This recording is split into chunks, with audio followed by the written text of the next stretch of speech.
Moi bons días a todas e a todos,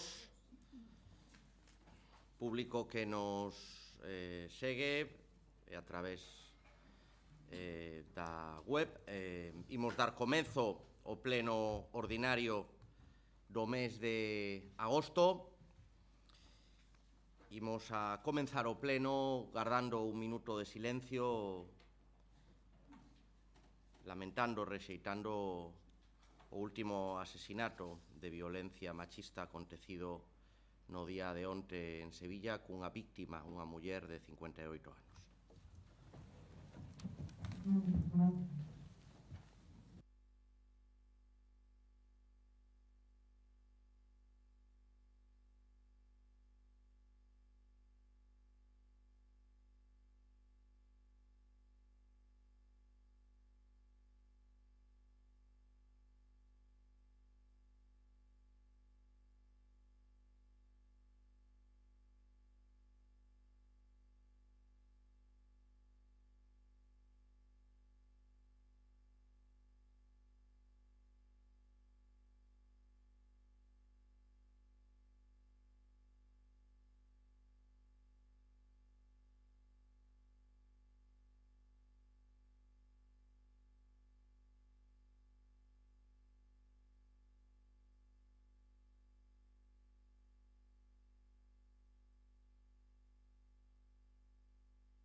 Tamén damos testimonio no falecemento no día de onte dun fillo adoptivo de Ferrol, Santiago Rei Fernández Latorre, que dedicou toda a súa vida ao xornalismo con rigor e independencia como seña de identidade.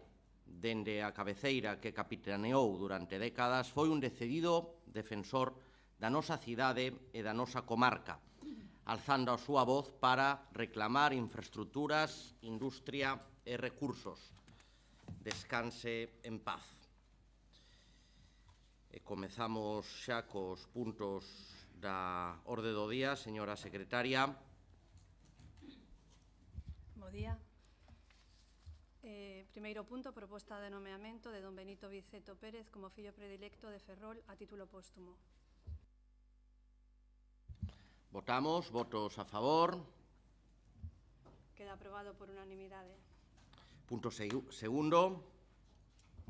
Proposta de inicio de expediente para denominar o Estadio de Fútbol da Malata como Estadio Municipal Isidro Silveira.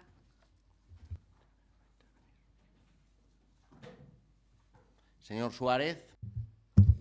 Moi brevemente, en primeiro lugar, lembrar a memoria de Isidro como unha persoa que fixo moito polo Racing de Ferrol, non só polo Racing como institución, senón pola masa social e por toda a cidade. Creo que dende o noso grupo, dende o primeiro momento, amosamos o noso apoio a este cambio de denominación.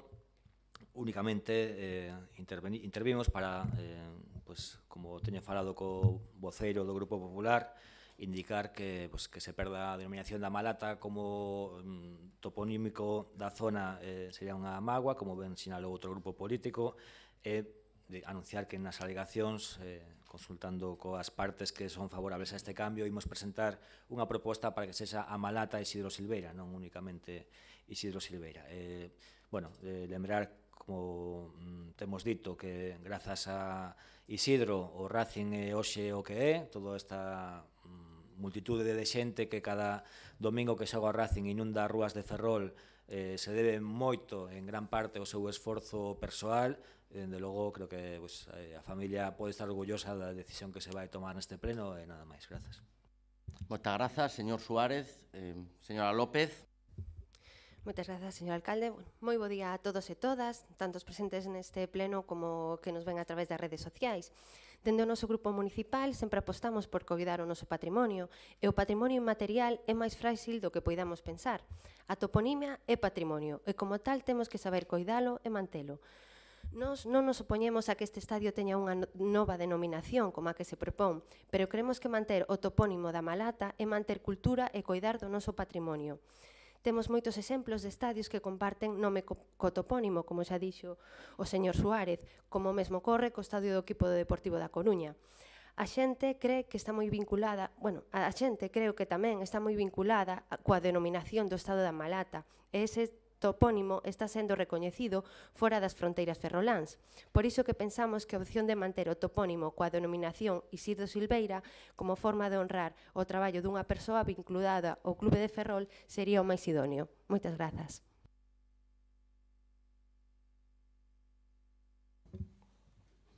Moi ben, pois moitas grazas aos voceiros, o resto de corporación, porque isto foi un traballo conxunto, efectivamente, para honrar a unha persoa, tamén a súa familia, que efectivamente traballaron para que o Racing de Ferrol saíse adiante, este agora donde está, e creo que é unha honra sempre recoñecer as persoas que traballaron para que hoxe, pois disfrutemos dun clube que está dando moitísimas alegrías á nosa cidade, non só deportivas, senón alegrías de unión entre todos os ferrolás, e precisamente o que facemos hoxe, como en todas as distincións, é iniciar un expediente. O estadio é de todos os ferroláns e, polo tanto, abrimos a participación de todos os ferroláns para que, participadamente, recollendo todas as opinións que é o que debemos de facer porque gobernamos para a xente, academos a mellor denominación, que estou seguro que o lograremos coa participación de todos e todas. Polo tanto, iniciamos hoxe o expediente e daqui a aprobación definitiva xa digo que nos toca escoitar os ferroláns, que son os verdadeiros protagonistas e os propietarios do estadio. Se lles parece, votamos. Votos a favor. En contra. Abstencións. Queda aprobado por 23 votos a favor e 3 abstencións. Perdón, 22 votos a favor e 3 abstencións. Pasamos ao punto terceiro. Proposta de inicio de expediente para nomear a don Ignacio Frutos Ruiz como fillo adoptivo de Ferrol. Polo Goberno ten a palabra para a defensa da proposta a súa portavoz, a señora Pieltain. Moitas grazas, alcalde. Bos días a todos e a todas, compañeiros e compañeras de corporación, veciños que encontranse hoxe neste salón de plenos e os que están a vernos dende a casa. E seguindo coas honras e distincións, queremos presentar hoxe para aprobación o nomeamento de don Ignacio Frutos Ruiz como fillo adoptivo da cidade, pola súa especial adicación, implicación, colaboración e afecto que ha demostrado durante todos estes anos con Ferrol. Como todos sabemos, mediante este nomeamento, o Concello que pretende recoñecer, facer un recoñecimiento especial a algunha persoa que haya destacado na cidade polos seus méritos, implicación, preocupación e cariño coa cidade sen haber nacido nela. Obviamente, todos conocemos perfectamente cales son os méritos de don Ignacio Frutos, que dende a súa toma de posesión no ano 2021, como almirante do Arsenal de Ferrol, ha mostrado a máxima implicación coa cidade e o máximo afecto. E dado que mediante este nomeamento se trata de recoñecer, de valorar de alguna maneira a alguén de fora que ha tido esa especial implicación, esa especial preocupación por Ferrol, pola nosa cidade, gustaríanos que, como nas outras dúas distincións que tiveron lugar fai uns minutos, esta tivera tamén o maior consenso posible, porque creemos que o que realmente debe terse en conta son os méritos e don Ignacio Frutos Ruiz os ten de sobra. Dende a súa toma de posesión, como xa dixen, no ano 2021, a súa implicación coa nosa cidade ha sido exemplar, e non nos referimos con isto á súa traxectoria profesional, senón que ahondamos nalgo moito máis profundo, nese verdadeiro sentimento de formar parte da cidade como un veciño máis. Referímonos a esa loita desinteresada para que os proxectos de engrandecemento e prosperidade da cidade saian adiante. Don Ignacio Frutos ha demostrado o seu incondicional compromiso con Ferrol. Non nos cabe dúbida que parte disto é por motivos da súa muller, Daría, que é unha ferrolana de pés a cabeza e que seguro que lle inculcou este amor por Ferrol. O seu compromiso é verdadeiramente ensalzable. Temos moitos exemplos. Apoiou ferventemente a candidatura de Patrimonio Histórico da Humanidade de Ferrol, porque, según as súas propias palabras, aínda que é madrileño de nacemento, é ferrolano de sentimento. Ha participado e colaborado en todos os actos nos que se lle ha solicitado a axuda, moito máis alá do que se lle ha pedido. Sigue facendo. A súa integración na vida social, cultural e deportiva da cidade non pasa desapercibida. O Arsenal abriu a serie Rapa, por exemplo, que levou a Ferrol a ser recoñecida non só por España, senón a nivel internacional. Permitiu que o deporte entrase no Arsenal, promovendo e colaborando con moitas carreiras populares. Participou e segue participando en todos os eventos sociais e culturais da nosa cidade, na nosa Semana Santa, nas pepitas, na programación cultural que temos na cidade. Dende logo, esta semana tivemos un dos máis grandes exemplos disto. O luns puidemos ver a obra Dique de Nova Galega de Danza, desta compañía, no dique da Campana, honrando, deste modo, recordando e recoñecendo o esforzo das 200 mulleres que traballaron na construcción deste dique. Algo inaudito, inigualable, que nunca houbera podido producirse se non fora polo seu apoio. Resulta evidente que durante o seu mandato como almirante as instalacións do Arsenal Militar abríronse total e absolutamente á cidadanía, mediante visitas guiadas, mediante a presencia de todo o personal civil pudo entrar. Realmente era unha barreira máis, a parte dunha barreira física, era unha barreira que había máis de sentimento e realmente ha conseguido unir a cidadanía, a parte civil e a parte militar. Podería seguir moito tempo máis hablando de todos estes exemplos, pero vou a finalizar co papel fundamental e definitivo que xogou no feito de que Ferrol comenzase a cumprir un sono esperado por todos e perseguido por moitos, como é abrir Ferrol ao mar. Realmente, gracias a súa perseverancia, por fin podemos, os veciños de Ferrol, ver, cando camiñamos por Ferrol, o mar, están comenzando as obras, o proxecto xa está feito, e tamén poderemos disfrutar das maravillosas instalacións que ten o Arsenal Militar do século XVIII. Por fin, como digo, este muro que parecía dividir Ferrol en dúas partes, vai caer e poderemos ser un único Ferrol. Ferrol non podería haberse aberto ao mar se non fora por don Ignacio Frutos, e por todo isto, repito, que creo que don Ignacio é un dos maiores embaixadores que temos na nosa cidade. Ninguén pode poñer en dúda o seu amor por Ferrol, non sendo natural da cidade. Creemos que sería de agradecer que tivera o maior consenso posible, porque neste tipo de recoñecementos o que hai que ter en conta non é ningún dato máis que o que realmente importa, que é a súa implicación, adicación e amor pola nosa cidade como un veciño máis. Moitas gracias. Moitas grazas, señora Pieltain. Por Ferrol en Común, o señor Suárez. Moitas grazas. Bueno, en primeiro lugar, lamentamos xa que esta proposta veña na orde do día, porque o Goberno é plenamente consciente de que non ten o apoio de toda a corporación, polo tanto, non pode pedir o apoio cando se houve unha xunta de voceros onde se manifestou que isto non ia suceder. En segundo lugar, o que cabe preguntarse é se este almirante, que nós non temos nada en contra da súa persoa, ande logo, demostrou tanto amor para a cidade para merecer este nomeamento, e que os anteriores almirantes non o demostraron, porque ningún deles foi nomeado nin proposto para fillo predilecto, entendendo que mesmo algún, sendo oriundo da cidade, terían ese mesmo amor pola cidade que o actual almirante. E logo os motivos para que nós non podamos apoiar esta proposta están ben claros.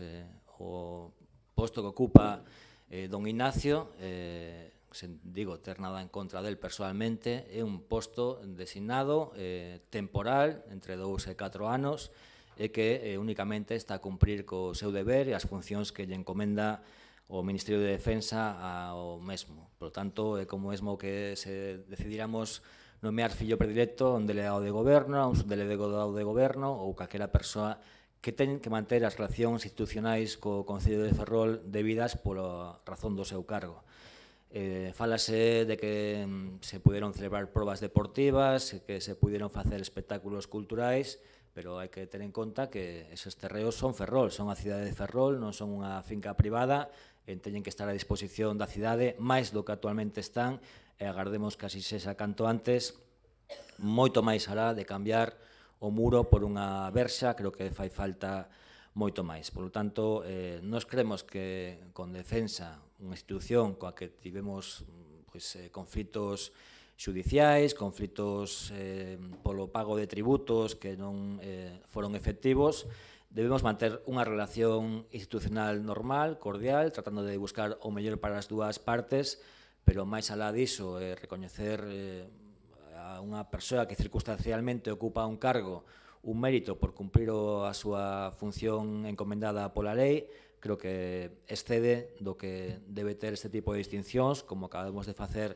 con alguén moi vencellado á cidade en todos os aspectos, ou como se fixo con anterioridade con outros nomeamentos de fillos predilectos ou adoptivos que sí que ten unha vinculación con Ferrol real e non por razón do seu cargo. Por lo tanto, nós creemos que non procede esta proposta. Como digo, traese as sabiendas de que non vai contar coa anonimidade dos grupos e creo que xerar un conflito. Un dos criterios que existían en este Concello para levar a pleno propostas como esta. E o que hai detrás, e creo que o que é significativo desta proposta, é a posición que se mantén por parte do actual goberno local, da primeira autoridade civil que ten o Concello de Ferrol de dependencia respecto de outra administración que o Ministerio de Defensa. E creo que esa dependencia creo que vai sendo hora de que empecemos a mudar desta cidade rachando coas inercias que levamos acumulando durante tanto tempo. A realidade, o feito e o que a día de hoxe podemos ver nesta cidade, ou máis ben non podemos ver, é que temos unha cidade a día de hoxe dividida por un muro, que únicamente o que se vai a facer é sustituir ese muro por unha valla, pero se vai a seguir limitando o acceso a un dos espazos máis significativos, importantes, non só do Concello de Ferrol, sino do conxunto do noso país, e que faría de Ferrol unha cidade completa no momento en que eso poida ser factible. A realidade é que o Ministerio de Defensa non tributa nunha cidade como Ferrol e ocupa máis do 20% do solo urbano deste Concello, que isto supón millóns e millóns de euros que gravan a prestación de servizos por parte dunha administración local como a nosa, e a realidade é que se ten desenvolvido unha operación especulativa aquí próximo a onde estamos hoxe, nun dos elementos máis significativos, máis importantes para o desenvolvemento da cidade como é o cuartel Sánchez Aguilera, e que a día de hoxe segue nun estado de abandono cando era unha oportunidade para poder constituir aí un elemento fundamental para o futuro da cidade como un gran espazo verde. E esta realidade, estes tres aspectos, que é un resumo de cal é a nosa relación co Ministerio de Defensa, creo que demostran que a relación e a dependencia que mantén o goberno actual respecto desa administración está a condicionar de maneira significativa o futuro da cidade. E non podemos seguir vivindo no pasado. Propostas como esta, que o que pretenden é consolidar esas relacións, penso que non lle fan ningún ben aos veciños e veciñas desta cidade, porque se algo precisaríamos é rachar con esta relación, buscar unha relación de igualdade entre administracións e a partir de aí tomar decisións, e decisións que poderían conlevar outro tipo de acordos, outro tipo de propostas. Pero os argumentos que vostedes nos expoñen hoxe aquí, o único que fan é consolidar esa relación de dependencia que desde o Bloque Nacionalista Galego pensamos que a estas alturas do século XXI sería bo que cando menos empezásemos a cuestionar.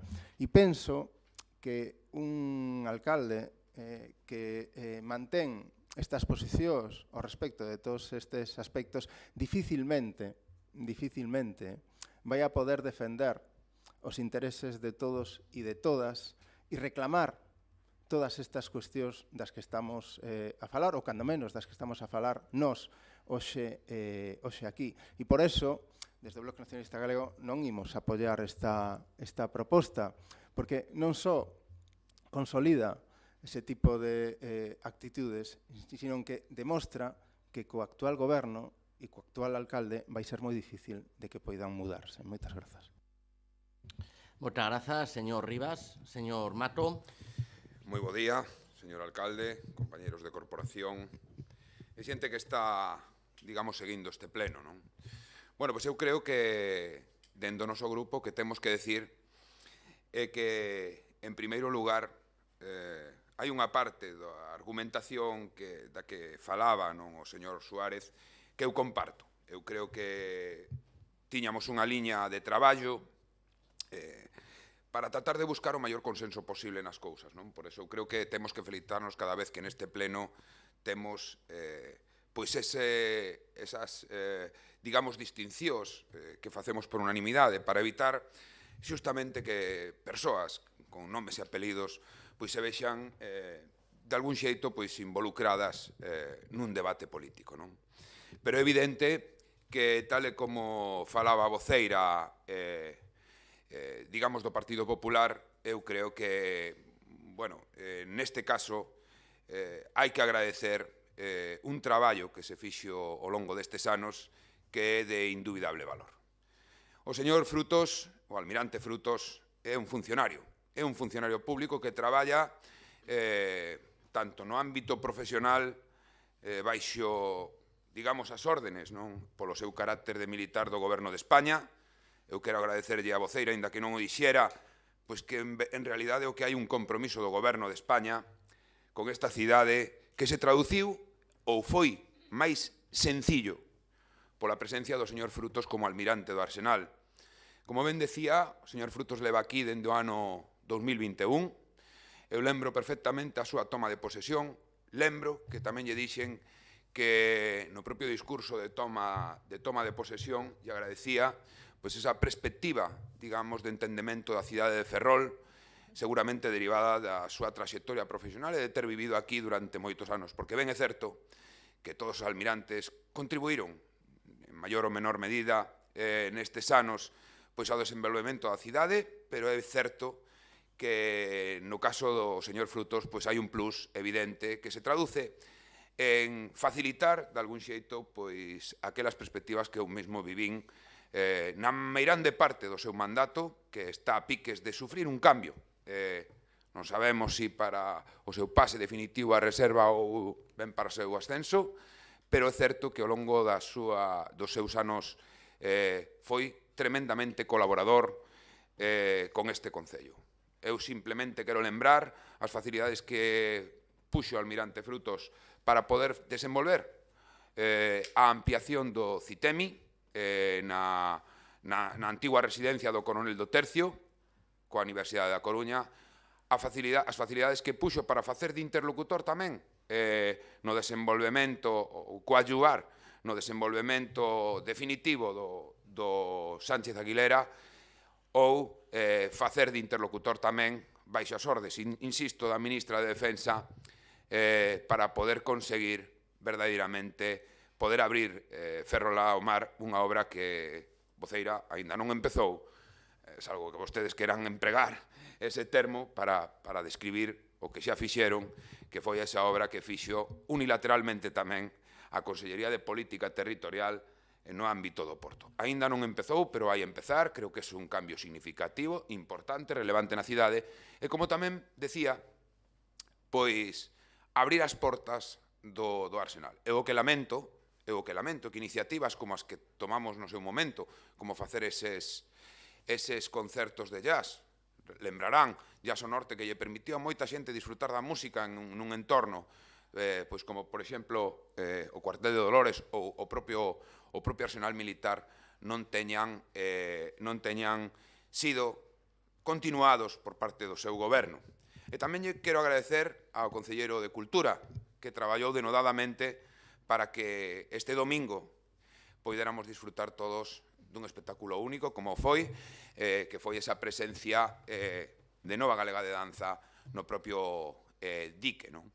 Efectivamente, nós imos a votar a favor desta designación, porque a verdade é que creo que en política é importante non solamente falar de que Ferrol é unha cidade complexa. No ámbito da Armada traballan moitas persoas civiles, moitos suboficiales, moitos oficiales e incluso moitos mandos, sempre baixo a dirección política dun goberno, o goberno de España, que apostou pola cidade de Ferrol, que ten un compromiso claro con Ferrol e do que o señor Frutos é un excelente representante, porque, aínda sendo madrileño, entendeu perfectamente como Ferrol, Armada, o Ferrol o Navantia, Ferrol ou o Racing de Ferrol, Ferrol ou os traballadores dos asteleiros son cuestións indisociables.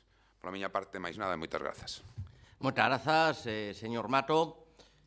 Segundo turno, ten novamente a palabra a voceira do Goberno, a señora Pieltain. Moitas grazas, alcalde. Señor Suárez, creo que ou non me expliquei ben ou non entendeu ben as miñas palabras. Non he posto en dúbida en ningún momento a labor de outros almirantes. Tense en conta. Precisamente o que din vostede, moitos eles eran daqui, precisamente por eso pedimos este nomeamento de fillo adoptivo, porque se pide por un almirante que, non sendo de aquí, nacendo en Madrid, ha dedicado unha especial atención a Ferrol. Queremos ensalzar esa especial dedicación e esforzo polo que ha traballado para que Ferrol e o Arsenal vayan realmente da man. A Armada e Ferrol están unidos dende fai moitos anos e así deben seguir. Creo que suscribo as palabras do señor Mato, que agradezo. Señor Rivas, por supuesto que temos en conta a súa opinión. Hemos traído isto a pleno porque tiñamos un consenso bastante grande. Simplemente creo que podo pedir e solicitar o maior consenso posible, aínda que vostedes na Xunta de Portavoces dixeran que non votarían a favor, pero eu o pido igualmente.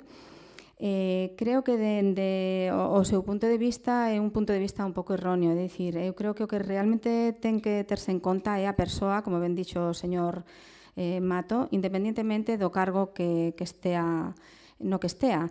Isto parecenos que debería ser algo anecdótico, que neste caso, en concreto, a súa profesión sí que sirve como de gran axuda para ese amor que ten por Ferrol pode plasmarse en proxectos beneficiosos para a cidade. Varios gobernos, varios militares, varios cargos militares pasaron por Ferrol, pero o acercamento nunca foi tan grande. Nunca fíxose posible que todos estes proxectos irán adiante. Por iso, dicimos que este é o momento de agradecerlle a este almirante que ha presentado, como digo, non digo que os outros non traballaran por Ferrol, pero este ha presentado unha especial adicación por Ferrol, non sendo de Ferrol, non sendo natural daqui, e polo que pedimos que sexa nombrado fillo adoptivo. Ferrol é unha cidade marítima, é unha cidade na que a Armada ha xogado un papel moi importante, lle pese a quen lle pese. Creo que é o mellor embaixador, xa o dixen, da nosa cidade, que deberíamos ter o maior consenso posible, e creo que é a persoa indicada para ser fillo adoptivo de Ferrol. Moitas grazas. Moitas grazas, señora Pieltain. Señor Suárez. Moitas grazas. Bueno, creo que vostede é a que se equivoca. Creo que aquí non estamos dándolle unha distinción a unha persoa, porque se non fose almirante, non creo que calquera persoa de fora de Ferrol que ame Ferrol lle déramos esta distinción. Por lo tanto, o que está claro que aquí hai unha intención, xa digo, non temos como grupo nada en contra de Ignacio Frutos, pero o que hai unha intención de darlle esta distinción ao almirante de Ferrol. Se non fose almirante non lle estaremos falando desa distinción. E, polo tanto, creo que calquera almirante que, como ben dixo o señor Mato, é un funcionario público, ten uns deberes que cumplir por unha legislación vixente e o que está a facer.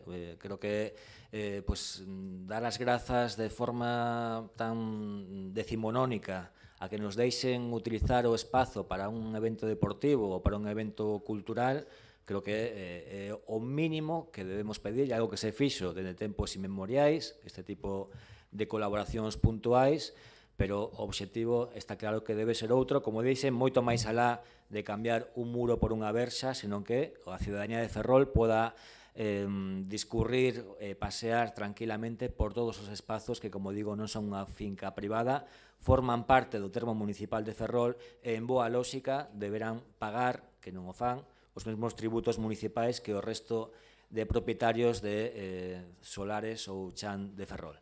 Por lo tanto, eso por unha banda. Por outra banda, tamén quedou dito neste pleno que aquí, por tradición, calquera proposta de fillo predilecto traese cun consenso máximo. Vostede di que ten un consenso suficiente, son 2 de 4 grupos, ten o 50% dos grupos, se vemos nesa vara de medir. Entón, creo que o consenso non chega nin a maioría absoluta dos grupos da corporación. Por lo tanto, non existe ese consenso.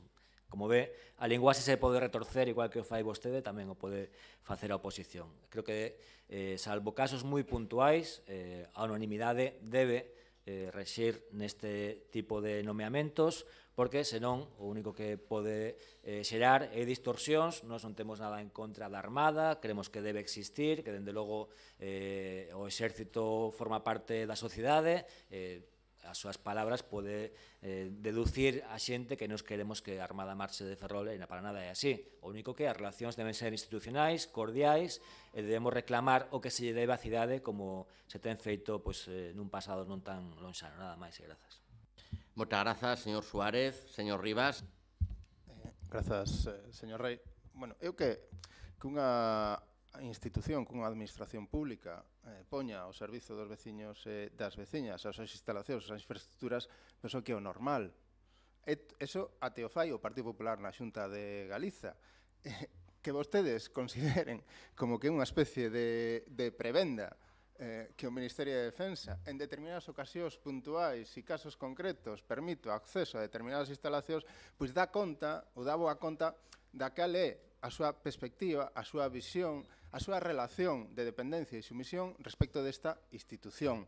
Tanto é así que os grandes condicionantes que establece esta administración pública, que a administración do Estado na nosa cidade, son tan grandes que vostedes mesmos nin se atreven a negalos, non se atreven a negar que temos unha dependencia tributaria de ingresos desta administración pública. Non se atreven a negar que temos unha cidade dividida en 2 pola relación de dependencia respecto desta administración pública e non se atreven a negar que moitas das decisións que se tomaron no pasado e no futuro desta cidade están condicionadas por operacións lucrativas para esa administración. E o grave xa non é que isto sexa así, que o é. O grave é que con propostas como esta o que estamos consolidando este tipo de relacións cando teñamos que camiñar no senso contrario e que vostedes nos pretendan facer crer que isto non ten nada que ver co acordo que vostedes pretenden adoptar hoxe aquí e o convirtan nunha especie de loa personal, como xa se dixo, a alguén que pode ter máis ou menos afecto por esta cidade, non é creíble. E tampouco sería trascendente o feito de que sexa creíble ou non. O que é importante é que con decisións como esta demostran que un goberno como o seu e un alcalde como que temos a día de hoxe como vostede vai ser imposible, por non decir case que increíble, que poidamos avanzar en mudar a relación que temos coa administración estatal e que leva tantos anos condicionándonos e que, ademais, vostedes mesmos son conscientes de que isto é así e crean unha especie de cortina de fume e asumen o silencio como actitude política diante do que vivimos día a día na cidade de Ferrol. Moitísimas grazas. Moitas grazas, señor Rivas. Señor Mato. Bueno, nada, moi brevemente. Insistir un pouquiño nos argumentos e lembrarlle ao Partido Popular que cando se fala de partidos de Estado, de si se goberna en España ou non, para que non teñan vostedes as tentacións de falar de si dividimos España ou non, tamén o temos escoitado en moitas ocasións, decirlle que, como lembraba na primeira intervención, non? O señor Frutos, co cal eu teño unha amistade personal fruto, pois, precisamente dese traballo, valga a redundancia, dese traballo que fixemos conxunto, non, entre dúas administracións, é un bo exemplo de como as administracións públicas poden colaborar e deben colaborar. Algo que, sinceramente, non podo decir da Xunta de Galicia nos meus anos como alcalde de Ferrol. Nunca vou a compartir esa forma de traballar, señor alcalde, pero creo que neste caso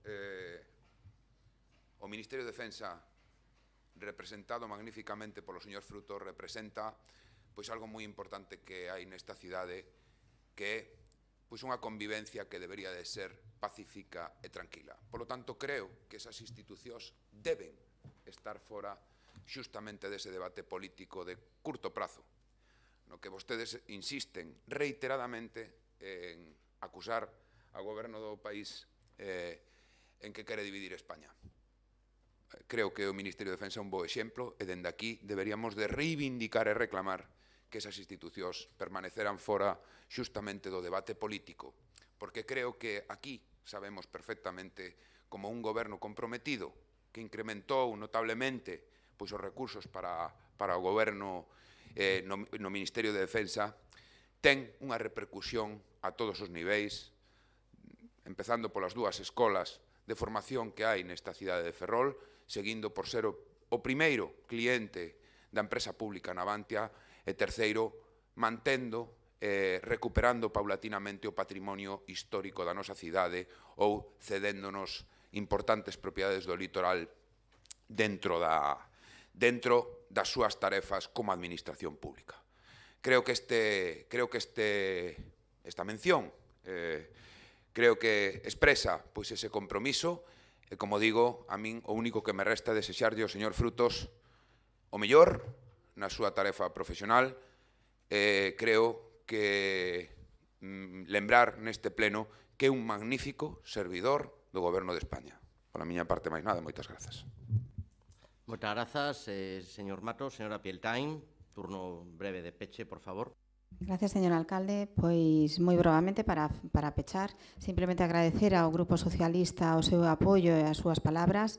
Suscribo todo o que ha dicho do señor Frutos. Reiterar que o nomeamento de fillo adoptivo de Ferrol de don Ignacio Frutos parécenos que é unha maneira de honrar esa especial e excepcional adicación, traballo e colaboración incondicional con Ferrol. Dicimos o mesmo que din o señor Mato. Agradecemoslle ao señor Frutos a súa colaboración con Ferrol. Creemos que esta é a liña que debemos seguir. Moitas grazas. Votamos, pois, votos a favor da proposta, en contra. Queda aprobado por 20 votos a favor e 5 votos en contra. Punto seguinte, señora secretaria.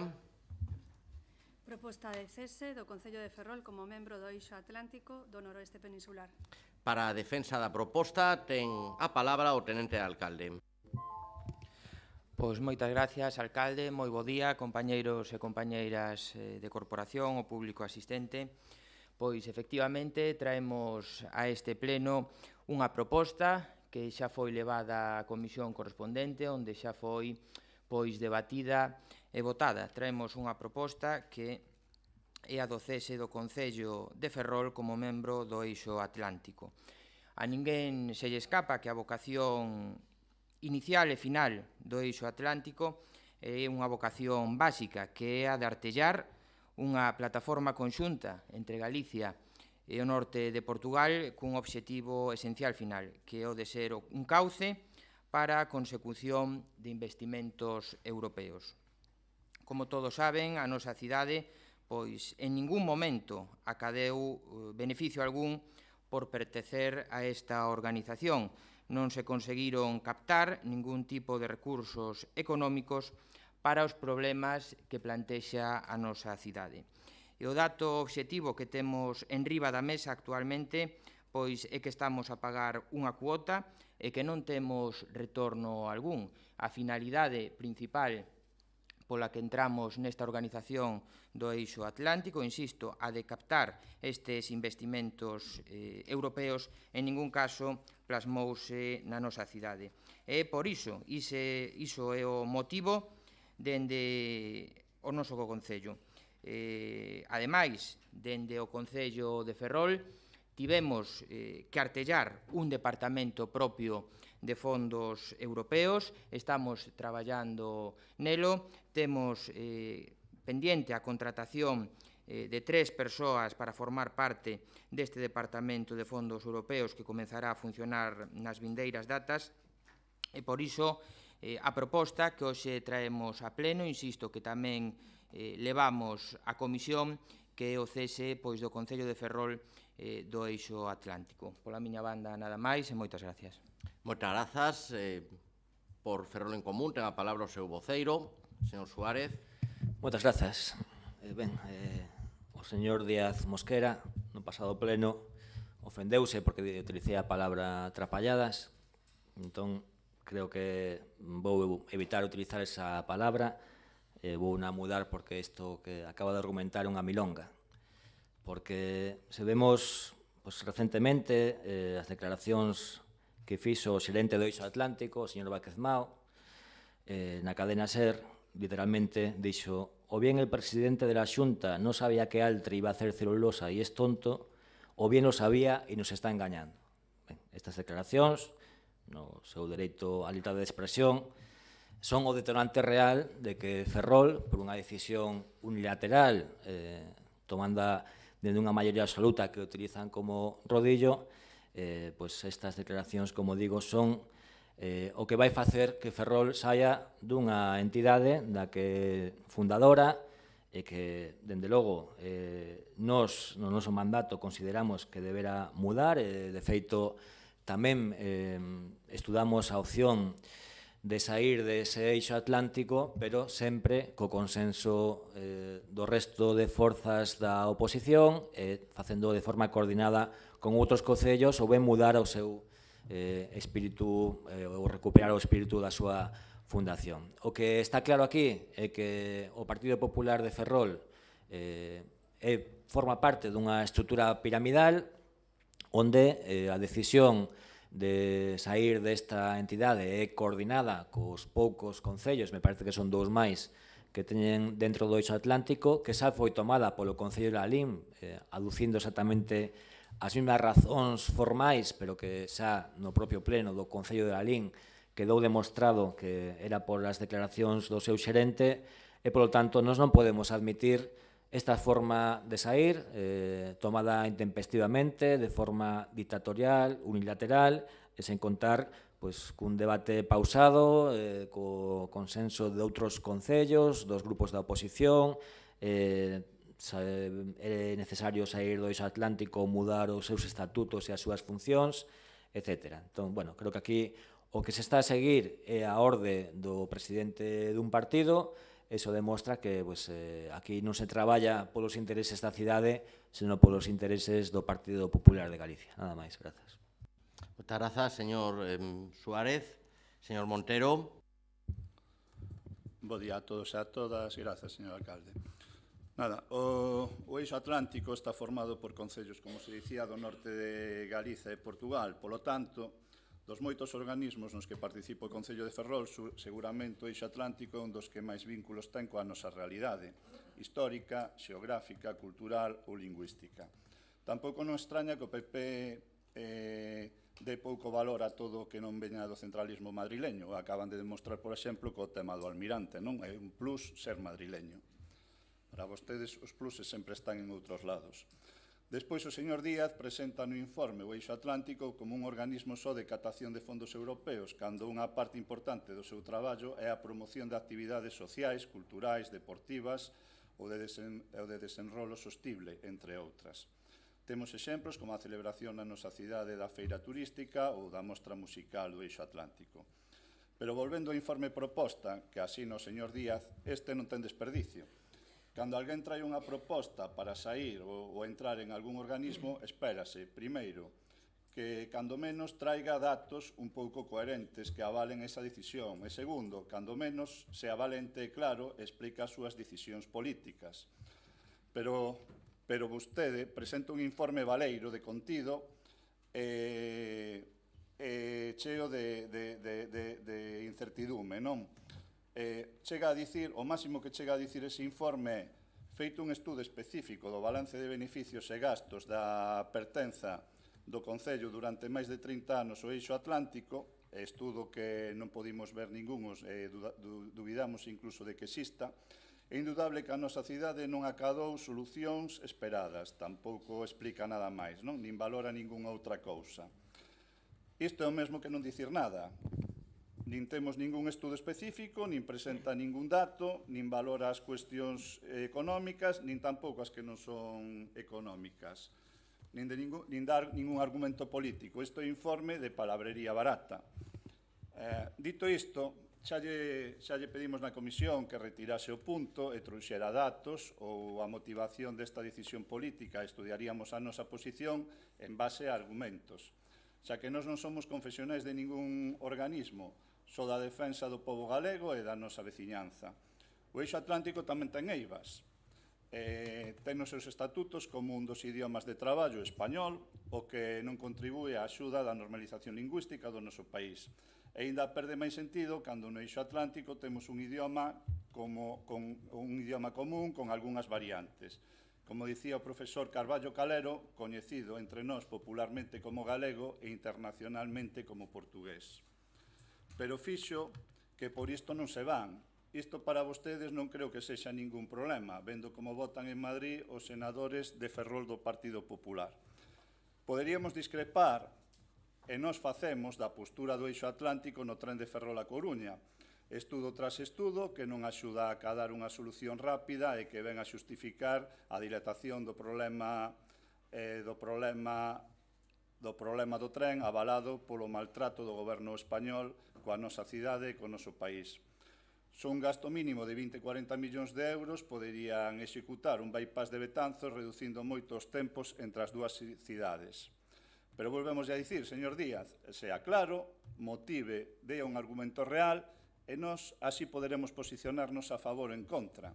Que pasa? Cal é a sorpresa? Como dicía o señor Jorge Suárez, parece que isto non ven avalado polo que vostede di, non? Esa é unha disculpa, por eso fai un informe sin sentido ningún, isto todo ven polo tema de Altri.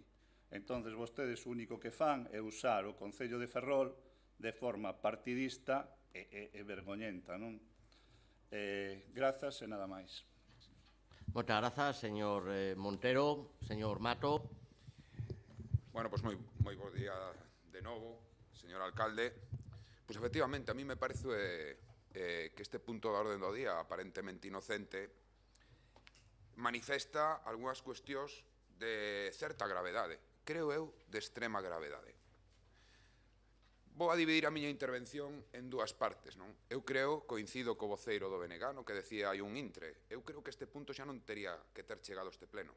Donde están os informes técnicos que validen xustamente a motivación que vostedes fan dicindo que non hai xestión suficiente e que, polo tanto, se vai a trasladar a este pleno que é preferible que saíamos do eixo atlántico que, como ben decía o señor Jorge Suárez, Ferrol foi fundador no seu momento do eixo atlántico, non? Pois directamente, señor alcalde, eses informes non existen. E non debería de chegar a este pleno nada que non tivera os informes técnicos correspondentes.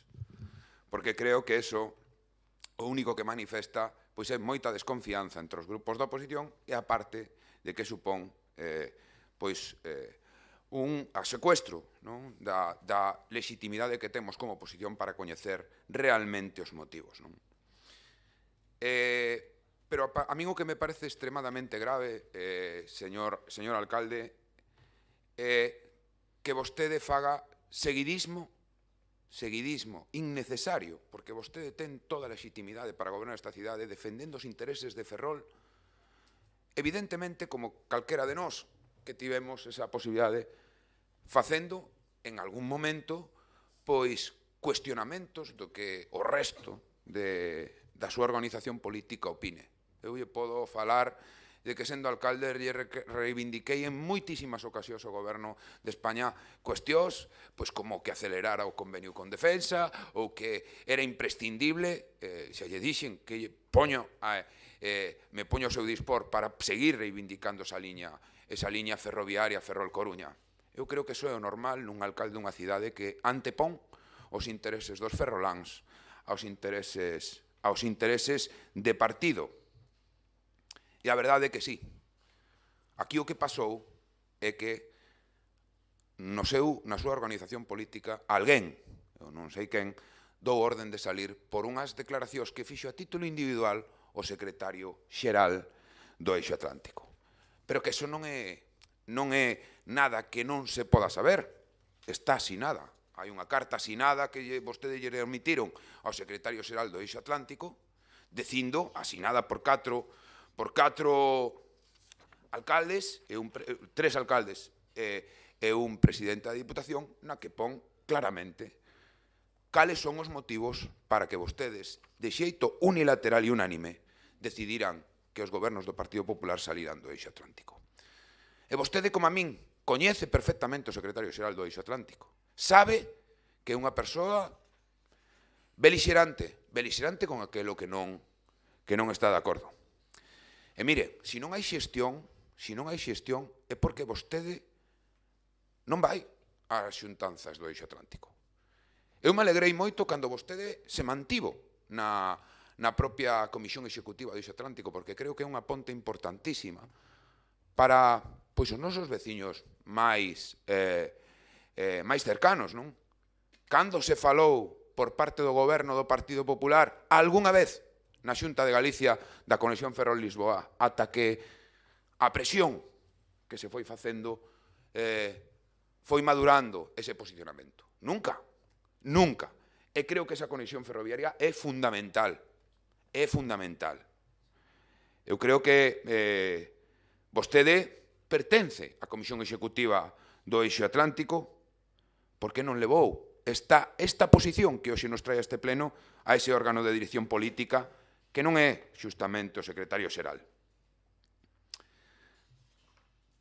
Eu nunca faltei a ningunha, porque nesos foros é onde se defenden os intereses de Ferrol, é onde se conseguiron algúns resultados importantes.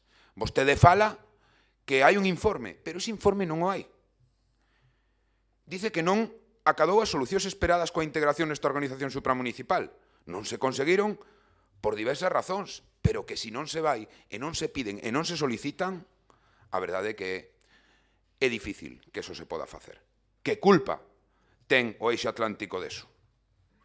Na miña segunda intervención lle mostrarei algunhas das cuestións que fixemos nós co Eixo Atlántico e algunhas incluso que estaban previstas que vostedes desenvolveran en Ferrol. Vostede o sabe como a min. O Eixo Atlántico conta con un panel de expertos de moi alto nivel. Moitos deles con moitas responsabilidades tanto na Unión Europea como aquí, en Galicia. Elaboraron máis de 200 documentos en todos os ámbitos. Ferrolterra vai a quedar a marxe. Non vai a quedar a marxe porque hai poucos anos, felizmente, a alcaldesa de Narón vai a representar a nosa comarca. Pero eu creo que tomar unha decisión de carácter unilateral por unha cuestión únicamente política, por unha cuestión de cumprir, digamos, co seu partido político, señor alcalde, non é o millor para poder facer esta proposta este pleno. A mí me gustaría ver ese informe, que non figura no expediente, porque non o hai, señor alcalde. Recoñeza que non hai ese informe, porque senón estaría no expediente e hoxe chegaría aquí a este pleno. O único que nos trouxeron vostedes para decirnos que vamos a sair do Eixo Atlántico foi un informe no que se di que efectivamente se pode sair do Eixo Atlántico. Eso, señor alcalde, o damos por feito porque evidentemente se un pode entrar tamén pode sair. Máis nada, moitas grazas. Moitas grazas, señor Mato. Ten novamente a palabra o tenente alcalde. Pois moitas gracias, señor alcalde. Eu creo, efectivamente, pois que a proposta do Goberno é moi clara, é moi simple, eu creo que enténdese perfectamente. Non existe outro motivo de fondo algún máis que a non consecución dos obxectivos plantexados no seu día, que era a captación destes investimentos europeos. Efectivamente, señor Suárez, o afirmaba vostede que no seu mandato do 15 ou 19, pois o seu goberno tamén tivo artellado unha proposta moi similar e nos mesmos termos a que hoxe trae este goberno municipal. Daquela, pois vostede tamén artellaba esa proposta dicindo que non se estaban a cumplir pois os obxectivos iniciais polos que formamos parte do eixo atlántico, que é novamente pois o que se trae hoxe a este pleno. Eu, señor Montero, señor Mato, pois creo que os datos pois son moi obxectivos. Estamos a pagar unha cuota anual por pertencer a esta organización. As captacións de investimentos europeos, pois é claro, o dato é claro, cero. Eu creo que é moi sinxelo de entender. Insisto novamente, dende o Concello de Ferrol tivemos que artellar un departamento propio de fondos europeos, a contratación de 3 persoas. Eu creo que a proposta presentada é moi clara. Insisto, non hai máis motivo de fondo que a non consecución dos obxectivos polos que entramos nesta organización no seu ano. Insistir, de todas formas, que dende o Goberno de Ferrol respetamos, sin lugar a dúbida, o eixo atlántico. Temos moi boa relación cos seus integrantes e queremos que iso siga na mesma liña. Agradecemos dende o Goberno de Ferrol os traballos desenvolvidos efectivamente en todos estes anos, pero insisto que esta proposta correspóndese única e exclusivamente co incumplimento da clave que é a base de obter eses investimentos europeos. Insisto, non hai outro motivo de fondo máis que este motivo. Moitas gracias e nada máis. Moitas grazas, señor Díaz. Señor Suárez. Moitas grazas. Ben, eu creo que aquí dixe moitas veces que a política debe ser coherente. Eu creo que a coherencia é un dos rasgos máis difíciles de manter inestables ao longo de toda unha vida política. Por lo tanto, eu prefiro decir que a política debe ser honesta, que é algo que sí que perfectamente depende dun partido ou dunha persoa.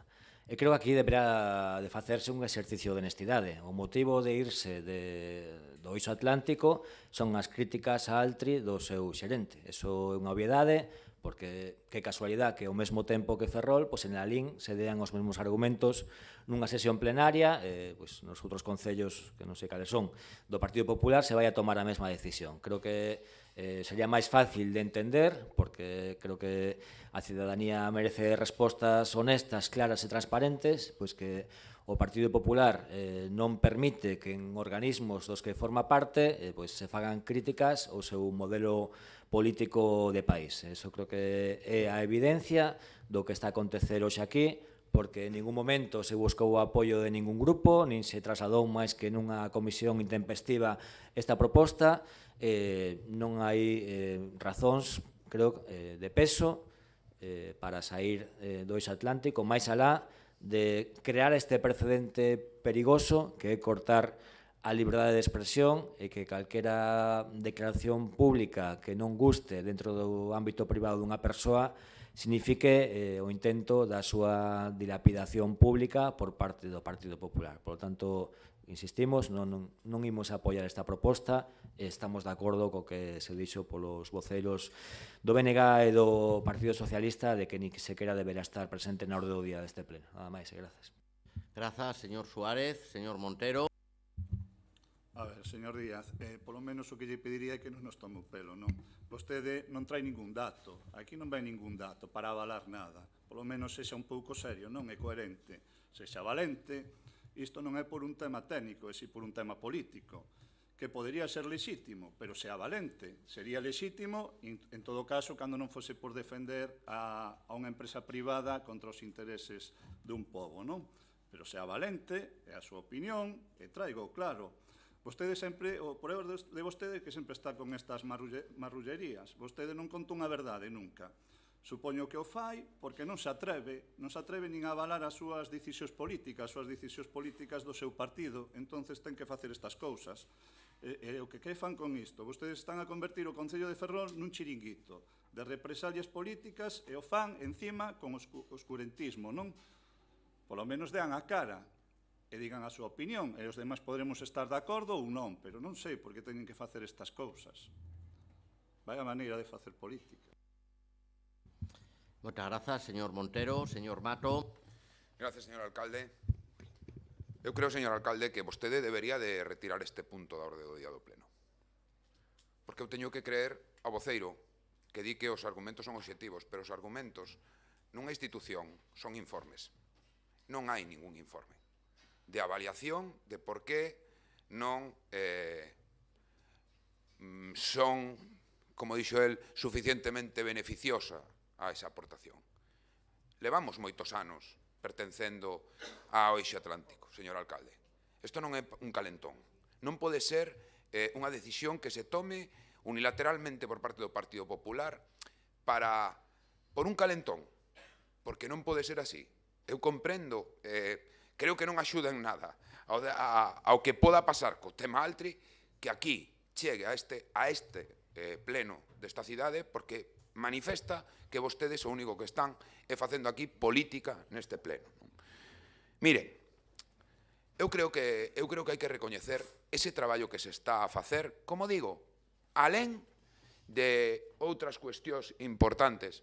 Pois miren, aquí, no meu tempo como alcalde, tratamos de facer moitas cousas co eixo atlántico.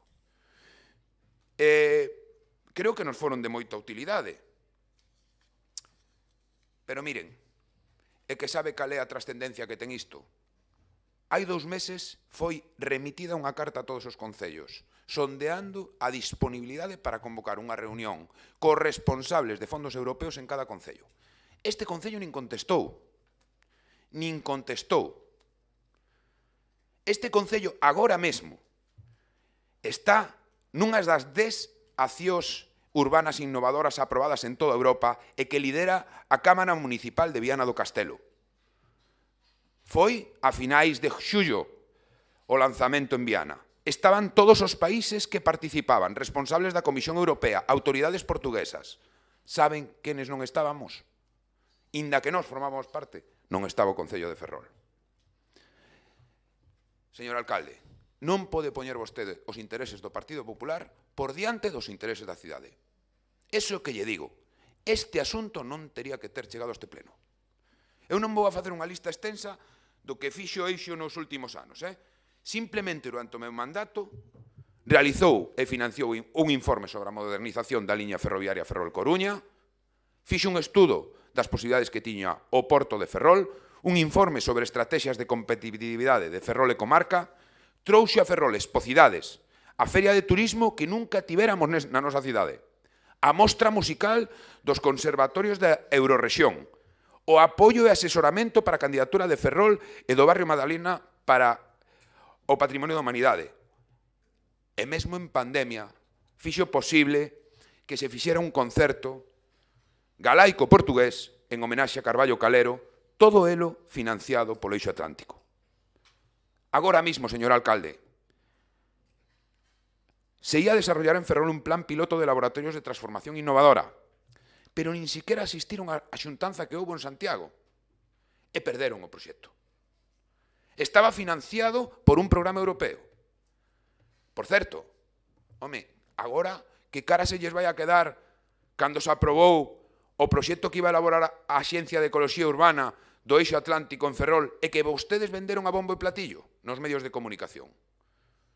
Ese proxecto o iba a desenvolver o eixo atlántico. Señor alcalde, vaya rematando. Debería vostede de reflexionar. Non se poden fazer as cousas por un calentón e moito menos por ordes de partido. Lembre vostede este pleno, porque vostede aquí o que está facendo, como queda perfectamente identificado. Señor Suárez, os alcaldes son a alcaldesa de Ponteareas, o alcalde de Lalín e o presidente da Diputación de Ourense. asinan unilateralmente ese documento. Vostede sí que está antepoñendo aquí os intereses do Partido Popular aos intereses da cidade. Cada vez que se lle chea a boca dicindo que traballa polos dereitos dos ferroláns e ferrolás, lembre que neste pleno vostede o que está facendo é única e exclusivamente política a costa de Ferrol. Mais nada e moitas grazas. Moitas grazas, señor Mato. Para darlle contestación, é turno de peche o tenente de alcalde. Pois moitas gracias, señor alcalde. Eu, señor Mato, dicirlle varias cousas. Dende que somos goberno, pois acudimos a todas as reunións do Eixo Atlántico ás que fomos convocados. Eu insistirlle en que existe unha proposta que foi levada á comisión, a temos hoxe no pleno, e que existe tamén un informe xurídico, pero me terá que entender que tampouco lle vou a permitir o que está a dicir que antepoñemos a cidade ante os intereses de partido. En ningún caso lle imos a permitir que diga eso, porque é todo o contrario, señor Mato. Estamos poñendo en riba da mesa a cidade por encima de calquer interese. Insisto, isto non ven de hoxe, xa había unha proposta artellada no mandato 15-19 que tiña a mesma finalidade que a proposta que traemos neste momento, que era a non consecución de investimentos. Polo tanto, insisto en que respetamos o eixo atlántico, que temos boa relación con todos os seus integrantes, a imos a seguir tendo, e se vostede pois insiste na retirada deste punto, pois se o alcalde o ten a ben, pois votaremos esa retirada e continuaremos co pleno. Moitas gracias e nada máis pola miña banda. Votamos a retirada. A min, eu non insisto na retirada, simplemente creo que hai que votala porque o informe ao que se fai referencia ou a cuestión matriz é que non existe no expediente, señor alcalde. Existe este punto para ver a pleno, está informado positivamente pola oficial maior, e, polo tanto, pódese votar. Pero non hai un informe técnico do contido, do contido. Se pode ler o que pon o informe, o informe que ven a pleno, un informe xurídico para poder... Está informado. Pasamos ao seguinte punto, señora secretaria. Dar conta das resolucións ditadas pola alcaldía e os seus delegados entre o 18 de xullo e o 20 de agosto de 2024.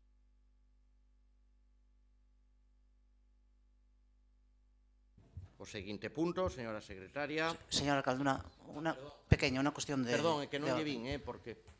Simplemente, bos días a todos e a todas. Simplemente decir que levamos xa varios plenos sin aprobación de actas. Non sei se é por algún problema ou... Simplemente deixar constancia deso.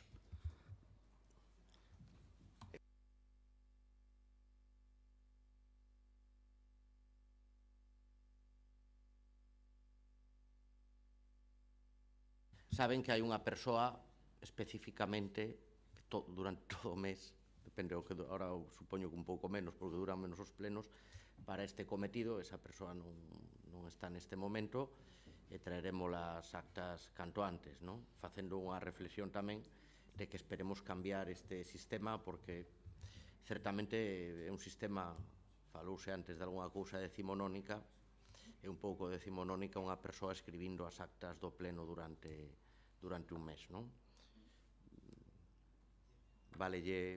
supoño que en comisión poderán tamén darlles conta de que estamos traballando nun cambio nese sentido. Moi ben. Pasamos ao punto 6.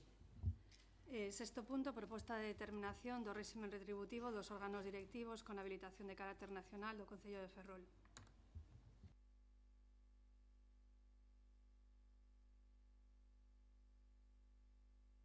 Señora López. Sí, mira, disculpen. Bueno, dende o noso grupo municipal entendemos que un traballador, cando fai máis labores do que viña facendo e de máis responsabilidade, se lle hai que retribuir convenientemente segundo o seu aumento de traballo ou carga de traballo ou cargo. Do mesmo xeito que se cumpran os incrementos do 2% marcados polo Real Decreto, como nesta modificación se está a facer. O que non temos claro é que esta modificación vai ser idéntico ao todo o resto dos traballadores deste Concello. Se se vai retribuir ao 100% dos traballadores deste Concello ese aumento do 2% no seu salario, o que me gostaría que respondera a concelleira de Facenda.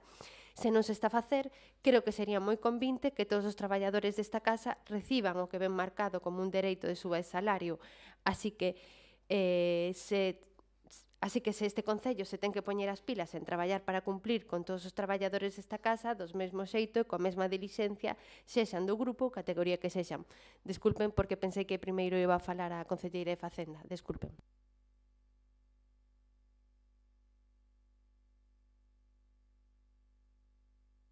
Concelleira. Pois moitas grazas, señor alcalde, bos días a todas e a todos e benvidos a este pleno matutino de agosto. Pois brevemente, co novo regulamento de Gran Cidade, as funcións atribuídas antes á Secretaría Municipal pasan a ser compartidas entre o secretario ou secretaria do pleno e a persoa titular do órgano de apoio á Xunta de Goberno local. Teñen, pois, responsabilidades e cometidos equivalentes. Polo tanto, pois, é lóxico que esta equivalencia teña o seu reflexo a efectos retributivos. Vendo as retribucións dos órganos directivos deste Concello, cuxos postos están reservados a funcionarios da Administración local con habilitación nacional, en concreto, pois a tesoureira xeral, a interventora xeral, o secretario xeral do Pleno e o órgano de apoio, como dixen antes, a Xunta de Goberno local, que é atribuído á oficialía maior preexistente. Todos eles están configurados como órganos directivos no Regulamento Orgánico Municipal. As funcións e responsabilidades que teñen atribuídos tales postos, pois fe pública administrativa, asesoramento legal preceptivo, control e fiscalización da xestión económica e orzamentaria, tesourería e recaudación, etc. Polo tanto, é dado que as funcións e responsabilidades da oficialía maior aumentan e pasa a ser o órgano de apoio á Xunta de Goberno local, pois polo novo regulamento de Gran Cidade pasa a ser tamén persoal directivo. E se equipara, que esa é a palabra, eu penso que isto se pode resumir na palabra equiparar, o salario ao resto, pasando pois a igualarse ao actual sueldo dos directivos restantes. Xa se levou a Comisión de Facenda a semana pasada e traese agora a este pleno para a aprobación definitiva. Moitas grazas. Señora López. Moitas grazas. Sí, xa entendemos e compartimos ese que se teña que retribuir de tal xeito e convenientemente. O que estamos preguntando se fai esa retribución ao 100% dos traballadores do mesmo xeito, sobre todo esa suba do aumento do 2% no salario. Esa era a miña pregunta. Grazas. Moitas grazas, señora concelleira. Pois moitas grazas de novo, pois efectivamente, tan pronto como se aprobe, o aplicaremos a máxima brevedade posible. Moitas grazas. Moi ben. Votamos, pois. Votos a favor, en contra, abstencións. Queda aprobado por 22 votos a favor e 3 abstencións. Proposta, pasamos ao seguinte punto, perdón. É onde ya vixa este.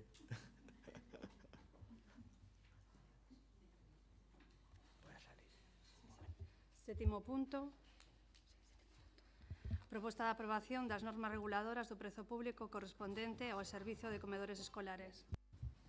Ten a palabra a concelleira de Educación.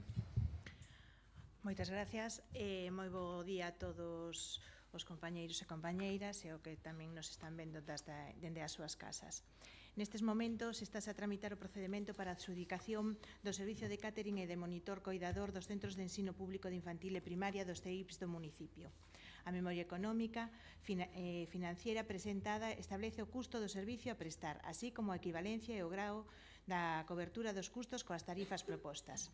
En base aos datos do número de usuarios do servicio, 215 diarios en almorzos e 396 en xantares, a tarifa que determina a cobertura de dito custo é de 2,42 euros por almorzo IVA incluído e 5,45 euros por xantar IVA incluído, de forma que o Concello abonará ao futuro beneficiario 1,61 euros por almorzo e 1,71 euros por xantar. Por todo isto proponse ao Pleno a aprobación do prezo público. Moitas gracias. Moitas gracias, conselleira. Por Ferrol en Común ten a palabra a señora Purriños. Moi bo día, moitas grazas.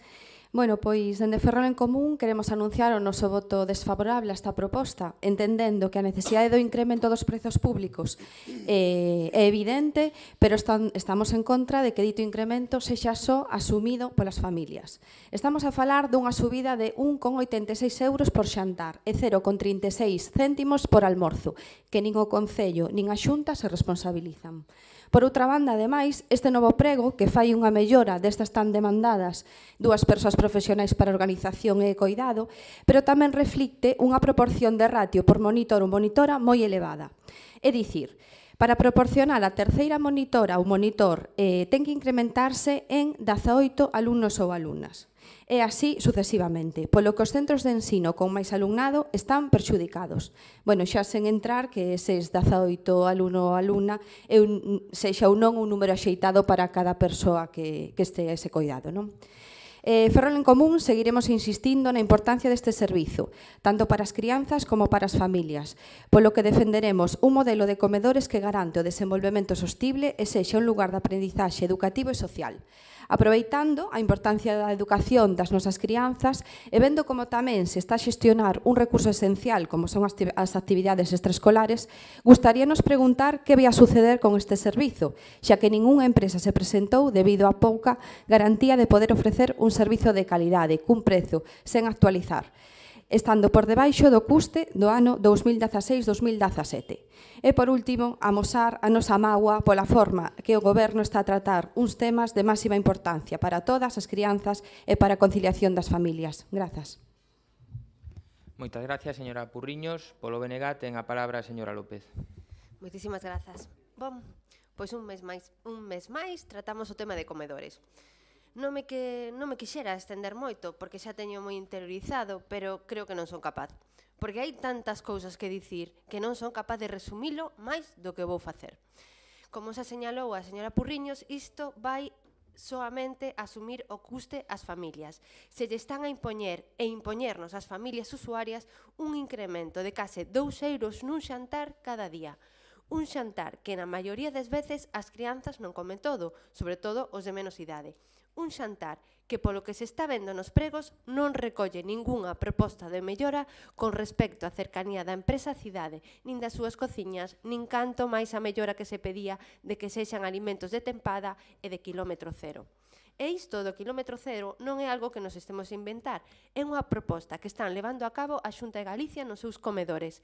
Sen ir máis lonxe, unha crianza desta cidade que vai á escola infantil da Nosa Señora de Chamorro e que aos 3 anos pase o CEIP Cruceiro de Canido, que é moi probable porque son dous centros moi próximos, vai pasar de ter unha coidada selección de alimentos de quilómetro cero entre os 0 a 3 anos e pasará aos 3 anos a un comedor que xestiona este concello que non prima para nada iso e que mentras cumpra unhas determinadas características da igual que veña da Conchinchina.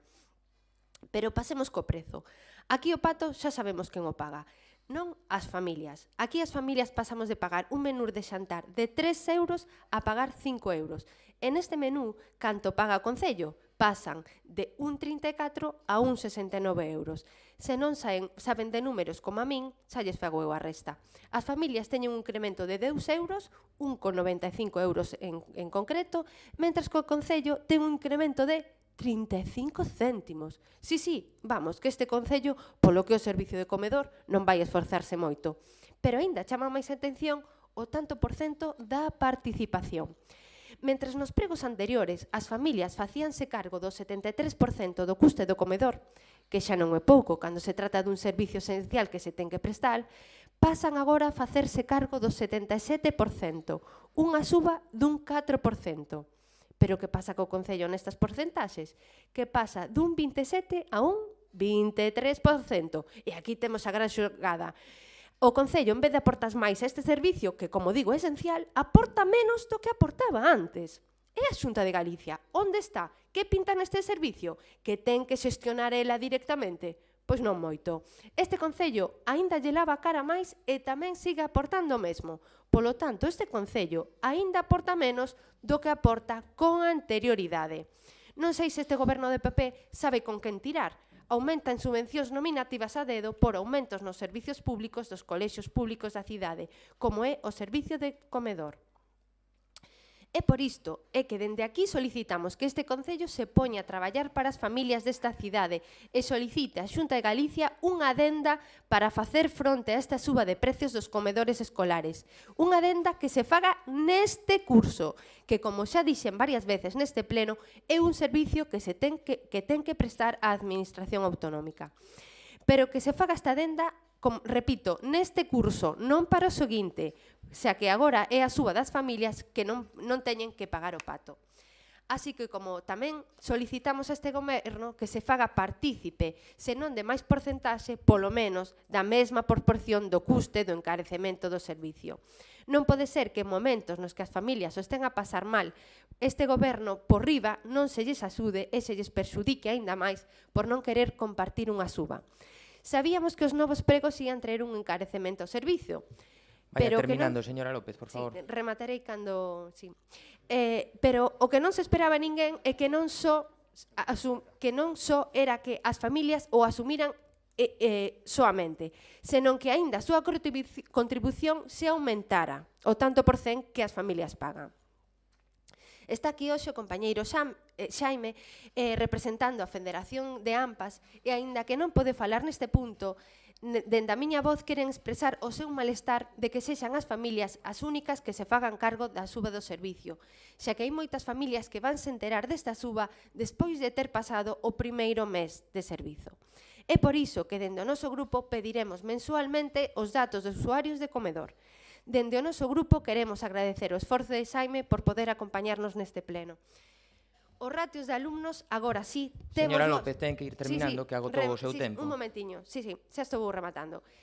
Temos 2 persoas monitoras sempre no comedor, pero a ratio é a mesma, 18 alumnos por cada monitor, xa que ata a crianza número 36 non se vai reincorporar outra, polo que se mantén a mesma ratio, o que parece que non vai axudar moito, xa que bon sería que sempre se estivera con 2 e a partir de 18, que me parece bastante xa un número bastante alto, se aumentara un novo monitor e sempre se gañara así unha persoa de apoio, pero non é así. Nos comedores con poucos comensais vais a agradecer, que está moi ben, pero nos de moitos comensais todo vai seguir igual.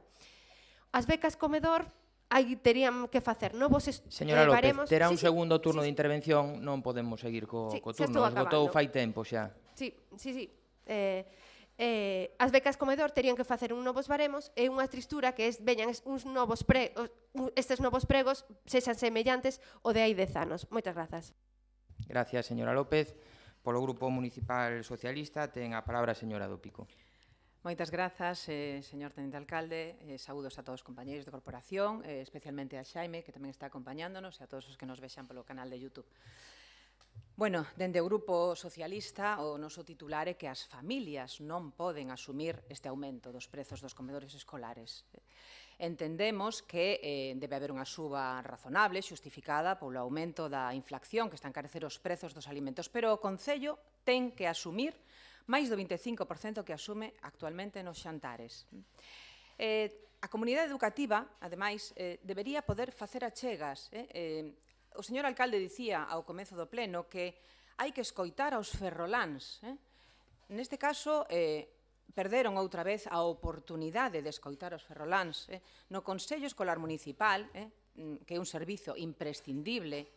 Deberíamos ter a oportunidade de debatir estes pregos, de escoitar a oposición, de escoitar as nosas achegas, as nosas aportacións, co fin de alcanzar un acordo e uns pregos que favorecesen a comunidade escolar e non ao Concello. O Concello ten que asumir eses gastos máis.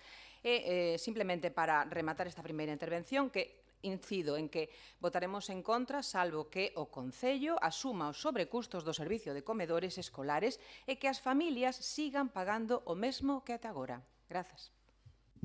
Moitas gracias. Ten a palabra para o segundo turno a concelleira de Educación.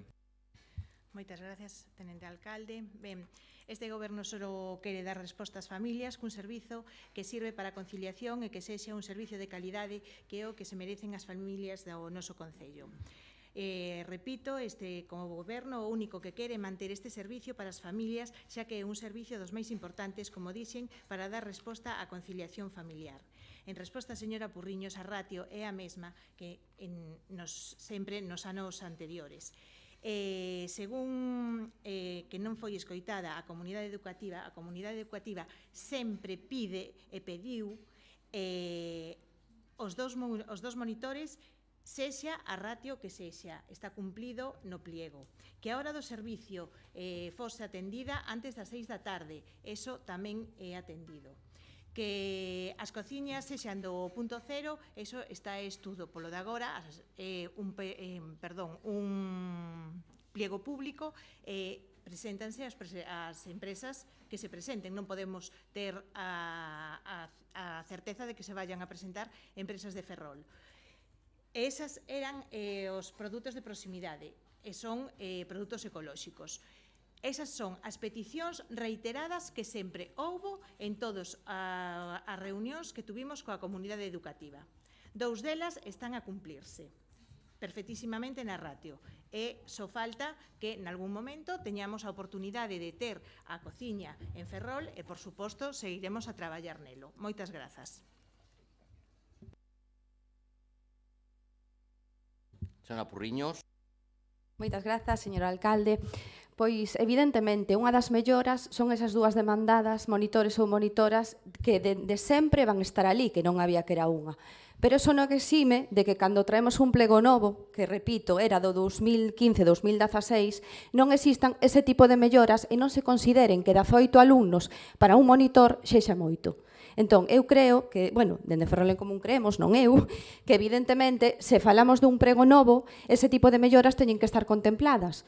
A maiores de ese servizo de proximidade, de cociña e demais, que creemos que é donde o prego, donde ten que estar determinado, non a ver que tipo de empresas se presentan para despois facer unha valoración. Por outra banda, se sempre falamos dese servizo de que sexa de calidade, a calidade ben determinada pola calidade que as familias poden pagar tamén. É dicir, un servicio de conciliación, pero tamén un custo. Se ese custo non é asumido, como debe ser neste caso polo Concello de Ferrol e tamén inclúa a Xunta de Galiza, para as familias esa calidade vese mermada. E nada, simplemente, grazas por dicir aquí que ese servizo é dos máis importantes cando pleno tras pleno vemos como se ven mermadas esas capacidades de organización, esas calidades, ese tipo de pregos. Sen máis, darlle as grazas a Xaime por estar hoxe aquí e volvo a repetirme para xa rematar a miña intervención que é unha mágoa volver a traer os puntos educativos deste Concello a este pleno neste sentido. Grazas. Moitas grazas. Señora López. Moitas grazas. Bueno, tiña razón a señora de Pico cando di que o Consello Escolar é onde se tiñan que levar estas cousas, pero xa me cansei de pedilo varias veces, porque aquí, bueno, se convocará cando se queira. Home, falase de conciliación, un servicio de conciliación cando se me negou nunha comisión que non era un servicio de conciliación. Pero agradeces que se diga nun pleno. E, bueno, a comunidade educativa non só son as direccións dos centros, para iso están os consellos escolares, que vostedes non quixeron levar estes pregos ao Consello Escolar. Non son só as direccións. E xa o dixo a señora Purriños, pero non ten nada que ver quilómetro cero con que sexa unha empresa de cidade, que podería tamén poñerse nestes pregos, senón que os alimentos sexan da contorna e de tempada, por se non o sabía. Pero sí, quilómetro cero non importa de onde veña a empresa. Aínda que, de novo, agradeceríase que se puxeran nos pregos que sexa unha empresa da cidade ou polo menos tiveran un baremo diferente para que puderan ser eles as adxudicatarias. Moitas grazas. Moitas grazas. Señora do Pico. Moitas grazas, señor alcalde. Bueno, o certo é que o incremento dos prezos vai repercutir ás familias ferroláns, terán que aborar un 20% máis nos almorzos e un 50% máis nos xantares. A nós preocúpanos a situación desas familias que agora, aínda con dificultades, poden asumir os gastos de comedor, pero cuxa situación pode mudar por esa suba de prezos. A política é a arte de poder mudar as cousas, e con permiso de Aristóteles eu diría que mudalas para ben, non para mal. Teñen que entender, o Goberno do Partido Popular, que isto non é unha perrencha da oposición, por usar un término ferrolán, senón unha reivindicación dos dereitos das familias, que, co inicio do novo curso escolar, verán aínda por riba desta aumento nos prezos do comedor, todos os gastos escolares que conleva, unha subida da auga. Este goberno que quitaba as multas aos cidadáns de Ferrol vai cargar, por outra banda, nos seus bolsillos. Se temos cartos para facer unhas festas tan maravillosas, se temos cartos para pagar o alumeado da Malata, por Dios, non temos cartos para facer frente a estes presupostos mínimos dos comedores escolares, señor alcalde? Nada máis e moitas grazas. Moi ben, pois imos a someter a votación a proposta. Votos a favor? En contra? Queda aprobada por 13 votos a favor e 12 votos en contra. Seguinte punto, señora secretaria. Proposta de aprobación dos festivos de carácter local de 2025. Para a defensa da proposta ten a palabra o concelleiro de Cultura. Gracias, señor alcalde. Bos días a todos os presentes. Atendendo a solicitude da Consellería de Emprego, Comercio e Migración, Departamento Territorial, que nos pide que determinemos as datas concretas dos 2 días para as festas locais no municipio de Ferrol, o Goberno Municipal acordou escoller o día 7 de xaneiro de San Xiao e o luns de Pascua, festa de Chamorro, que coincide o 21 de abril. O Goberno decídese por estas dúas festividades porque esta decisión está en consonancia coa tradición dos días festivos en Ferrol. Chamorro é un clásico, creo que non hai nada que decir del. Eu levo 52 anos aquí e nunca deixou de celebrarse. Torrente Ballester no ano 1915 saíba cos seus pais a Chamorro de romería, consta nas súas páxinas. En fin, creo que isto non ten discusión, además é un remate de unha semana moi trafegada en Ferrol, como é a Semana Santa, unha semana de interés turístico internacional con máis de 400 anos de historia. En fin, creo que Chamorro non entra no debate. O día de San Xiao, é un día que pode ter interpretacións diferentes, indudablemente, pero que este goberno, no mismo senso do que falaba ao principio, considera que o patrón da cidade debe ter un recoñecimento. O ano pasado deixouse de celebrar porque coincidiu en domingo, entón aproveitouse outro día para a festa local, como foi o día de San Xosé. Este ano coincide un martes, cual permite empezar a semana un mércores, que nunca está de máis. En fin, que ten efectivamente diferentes interpretacións e diferentes opinións, pero que neste senso de manter a tradición é polo que mantemos estas dúas datas como festas locais. Moitas grazas, señor Pontefar. Señora Purriños. Moitas grazas de novo, señor alcalde. Pois, dende Ferrol en Común seguiremos insistindo nun martes de entroido festivo. É indiscutible que cada ano estas datas cheas de cultura popular están a cobrar moita máis forza entre os nosos veciños e veciñas, e tamén esas actividades vencelladas a estes festechos teñen maior afluencia. Polo tanto, dispoñer do martes festivo sería intensificar o seu valor, e así, ademais, contribuir favorecendo a actividade hosteleira e comercial da cidade, como, por exemplo, vimos o ano pasado.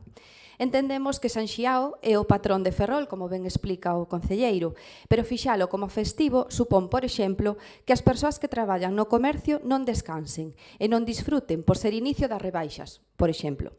E se a isto lle sumamos que os días 3, 4 e 5 de marzo, se xa falamos dese martes festivo, de Entroido, non son lectivos para as nosas crianzas. Entón entendemos que o martes de Entroido facilitaría tamén esa conciliación familiar. Polo exposto anteriormente, e sen ese moito máis argumento, pois Ferrol en Común votaremos en contra e seguiremos apostando por ese martes de Entroido festivo para esta cidade e poder disfrutar todos e todas del. Grazas. Moitas grazas, señora López. Moitas grazas. Non me quería repetir como ano tras ano neste punto, pero é certo que non me deixa facer outra cousa. Xa que neste concello non se deixa como festivo, como día de desfrute para toda a cidadanía, un día de Entroido. E que desfruta moito e disfrutaría máis a densidade ferrolá, se fora un día festivo para poder troulear a noite dunha véspera de Entroido. Porque o día 7 de xaneiro, como xa dixo a señora Purriños, non un día que poidan disfrutar toda a cidadanía, senón que moita xente por motivo laboral ten que traballar. O Entroido é unha festa que en toda a comarca celébrase, pero en Ferrol non. Unha festa que non se entronca coa cultura do noso país e que, de novo, un ano non se poida disfrutar ben do Entroido na nosa cidade. É unha mágoa. Moitas grazas. Moitas grazas. Algúa intervención máis? Moi ben, pois votamos entón, porque as posicións efectivamente están claras e son moi reiteradas. Votos a favor da proposta. En contra. Abstencións. Queda aprobado por 13 votos a favor, 7 abstencións e 5 votos en contra. Seguinte punto. Dar conta do informe de morosidade do período medio de pago correspondente ao segundo trimestre de 2024 de cumprimento de prazos da Lei 15/2010. Ten a palabra para a presentación do informe a concelleira de Facenda. Pois moitas grazas, señor alcalde, bos días de novo. Temos que dicir que o Concello de Ferrol non cumpre o período medio de pago en termos legais nin en termos económicos, sendo estes, respectivamente, de 67,65 e 39,96 días. Estes son os datos do segundo trimestre deste ano e, como non pode ser de outra maneira, estamos traballando en darlle a volta a estas variedades tan importantes. Este trimestre, en concreto, se fixo un especial énfasis en reducir as operacións pendentes de pago e se conseguiu disminuir as operacións pendentes de pago en máis de 7 días. A realidade é que temos un problema de fondo, un problema estrutural e tomaremos as medidas que fagan falta para encauzar e conseguir que o período medio de pago se estabilice o máis axiña posible. Hai que actualizar, como digo, os programas informáticos, sistematizar os procesos e crear canles de comunicación interna efectivos, porque estamos no século XXI e o Concello de Ferrol está a traballar con algunhas ferramentas e procedementos do século pasado. Todo o Goberno está implicado en este tema e de seguro conseguiremos equilibrar, por fin, estas variables. Moitas grazas. Moitas grazas, concelleira. Señor Suárez. Moitas grazas. Vamos a ver. O Goberno de Rei Varela non xestiona, non gasta e tampouco paga en prazo.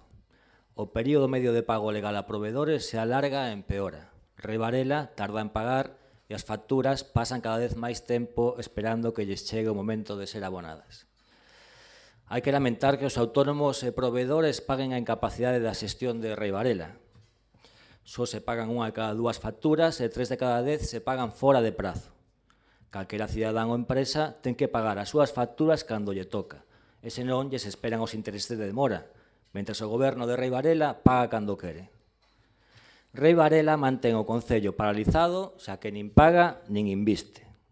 as consecuencias da capacidade de xestión do alcalde, ao final as pagan a cidade e os provedores, que teñen serias dificultades para chegar a fin de mes. Rei Varela está lastrando a recuperación dos autónomos e da cidade. Non sei se lle soan estas palabras, señora Sanjurjo, é unha copia, un calco, un remedo, un plaxio, en termos literarios, dunha nota de prensa que vostede enviou no mandato pasado, únicamente cambiou Mato por Rei Varela. Quero dicir que, como ve, vostedes que son os campeóns e campeoas da xestión, pois tamén teñen que pasar por este duro recorrido de gobernar, e máis alá de anuncios, grandes fastos e grandes titulares, pois aquí temos as consecuencias do seu goberno e da súa xestión. Nada máis, grazas. Moitas grazas, señor Suárez. Señor Rivas. Grazas, señor Roy.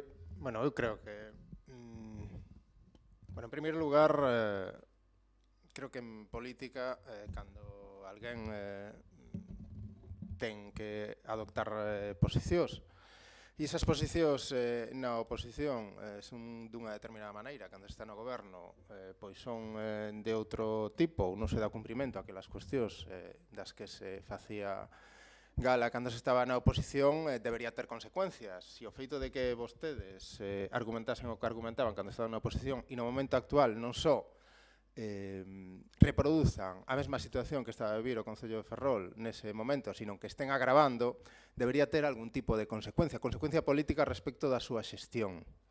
E é evidente que a súa xestión é moi mala desde o punto de vista económico e, ademais, é neglixente. Vostedes están facendo que o Concello de Ferrol este cada vez nunha situación máis precaria, nunha situación límite desde o punto de vista económico. Vostedes nin pagan cando teñen que pagar, nin gastan os diñeiros que vostedes consignan supostamente nos orzamentos municipais. E isto non só ten unha consecuencia desde o punto de vista do que é a imaxe do goberno local, que é evidente que si por algo se caracteriza este goberno é pola súa deficiente xestión económica, sino que ten consecuencias tamén tangibles na economía. O feito de que vostedes estén incumplindo de maneira reiterada o período medio de pago, xa non só o económico, sino tamén o legal, ten consecuencias para o propio Concello e para as empresas que desenvolven os traballos en este Concello. Pero é que vostedes están provocando que o posible superávit que poida ter este Concello teña que destinarse a amortización de débeda. Un Concello que case que non ten débeda e o que necesita é recursos e ingresos para poder desenvolver investimentos e prestar servizos. E están provocando ou evidenciando a posibilidade de que se poidan reter ingresos procedentes do Estado e da comunidade autónoma producto da súa deficiente xestión. E, por tanto, que vostedes durante tanto tempo argumentasen o que argumentasen e o que argumentaban e que agora estén actuando como actúan, non é só unha cuestión de contradiccións evidentes, sino que ten graves consecuencias para a xestión económica do Concello de Ferrol.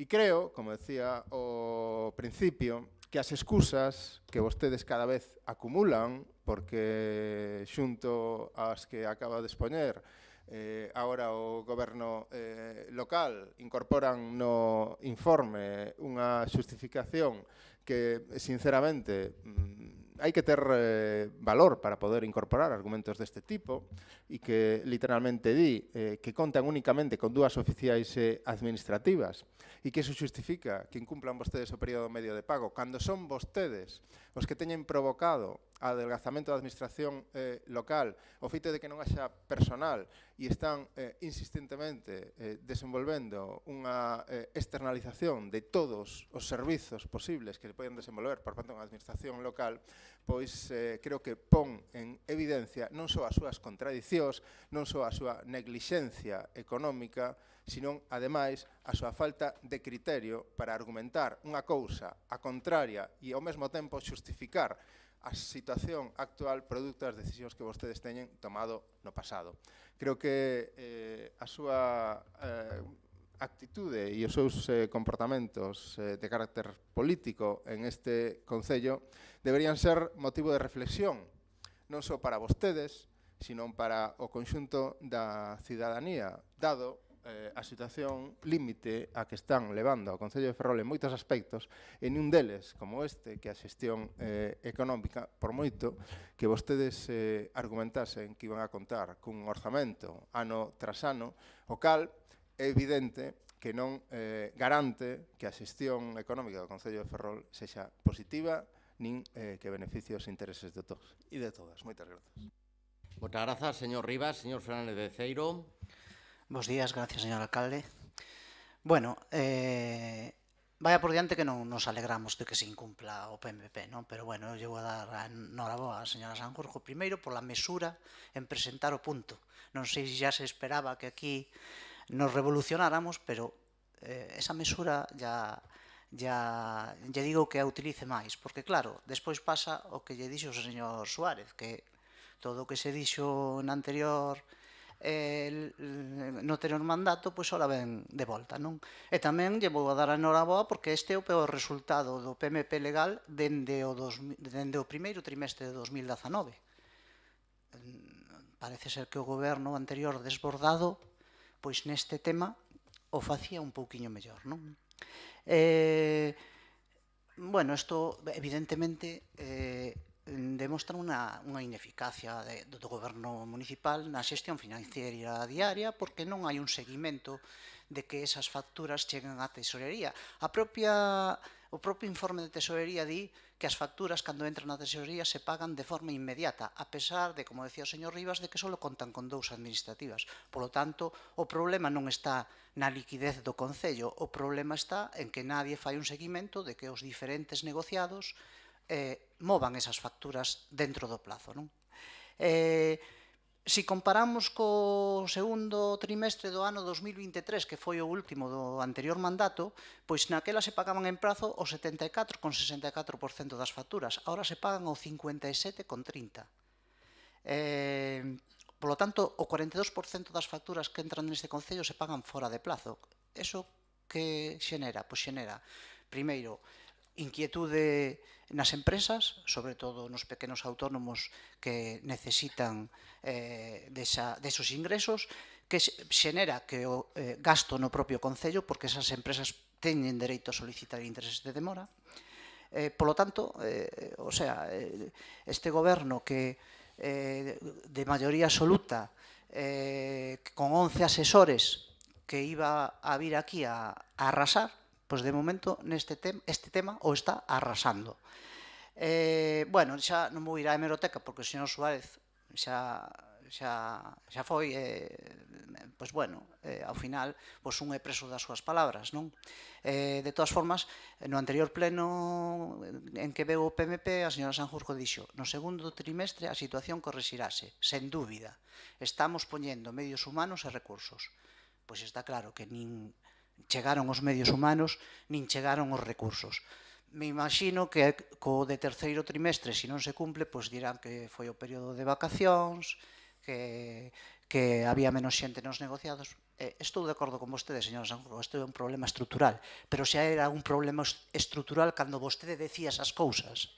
Cando vostede decía esas cousas que o goberno de Mato levaba a Ferrol por mal camiño, pois tamén era un problema estrutural que non sabían recoñecer. Simplemente facían pois política, bueno, non sei como dir, barata, non sei se barata é a palabra. Hai máis de 300 facturas aínda sen pagar, que non chegaron á tesorería. Bueno, nós temos que poñer de manifesto que a xestión é moi deficiente, que con todo este equipo de asesores e con unha maioría absoluta non logran os resultados dun goberno anterior que vostedes chamaban desbordado. Bueno, o que pido é que se poñan as pilas, empezando polo señor alcalde, que hai veces en que o señor alcalde ten que intervir nalgúns temas. Non dubido da capacidade da señora Sanjurjo, todo o contrario, pero é verdade que a veces os concelleiros necesitan a axuda do señor alcalde. Non sei se non hai esa supervisión e control que ten que haber, pero eu llo pediría. Eu creo, señor alcalde, que ten que estar máis na cidade e traballando para a cidade. Moitas gracias. Moitas grazas, señor Fernández Beceiros. Señora Sanjurjo. Pois moitas grazas de novo, señor alcalde. Bueno, escoitando os grupos da oposición, a verdade é que dá a sensación de que isto é algo novo e que falan como se o Concello de Ferrol fora mundialmente famoso pola súa puntualidade nos pagos. Entonces, bueno, escoitándolles a vostedes, de verdade que parece que nestes últimos 8 anos se pagaron todas as facturas a tempo, rapidamente e en tempo récord, non? En fin, nós estamos aquí para resolver problemas, non para falar do pasado, porque falar do pasado só ten que servir para non caer nos mesmos erros. Xa dixen, é un problema de fondo, non é un problema novo. Antes se falaba de que as actas do pleno se facían de xeito decimonónico, facéndose dun xeito, xa digo, propio do século pasado. Pois esta ineficiencia pódese aplicar a moitos outros procedementos neste Concello, sendo, pois, o PMP un reflexo máis deste feito. Polo tanto, é necesario, como decimos, tomar medidas estruturales e o así o estamos facendo e o seguiremos facendo sen ningunha dúbida. Moitas grazas. Moitas grazas. Dada conta, non? Pois pasamos xa ao seguinte punto, señora secretaria. Dar conta da aprobación da memoria xustificativa do ano 2023 da Liña Estratégica 2, Acción Social correspondente ao Plan Estratégico de Subvencións 2021-2023. Ten a palabra a concelleira de Política Social. Bo día, moitas gracias, señor alcalde. Bo días a todos e todas. Dar conta do plan estratégico do ano pasado, do ano 2023, cas accións de tipo social que aparecen neste documento, onde tamén se especifica que o premio solidario foi incluído dentro destas accións sociais no ano 2021. Son datos que se dan en conta tamén nas comisións de política social, bueno, como podedes ver no documento, as axudas de emerxencia, subvencións nominativas a casi 40 entidades sociais, as axudas de agasallos do Nadal, axudas á escolarización e as becas do comedor escolar e tamén o premio solidario. Todas elas para cubrir necesidades básicas, favorecer a inclusión social e protexer a situación de vulnerabilidade das familias e cada un das accións sociais tamén con unha valoración positiva e obxectivos alcanzados. Por miña parte, nada máis. Moitas grazas. Creo que está... señora López. Desculpe, non me vou estender moito. O certo é que nestas dúas memorias, porque vou falar deste punto e máis do número 12, sobre as subvencións tamén de igualdade, porque, bueno, a nosa razón é moi semellante. Estaría moi ben esa memoria, sobre todo nas de benestar, cando se tratan das becas para escolarización, comedores, do premio solidario, dos agasallos de Natal, etc. Pero sobran unhas, as subvencións nominativas.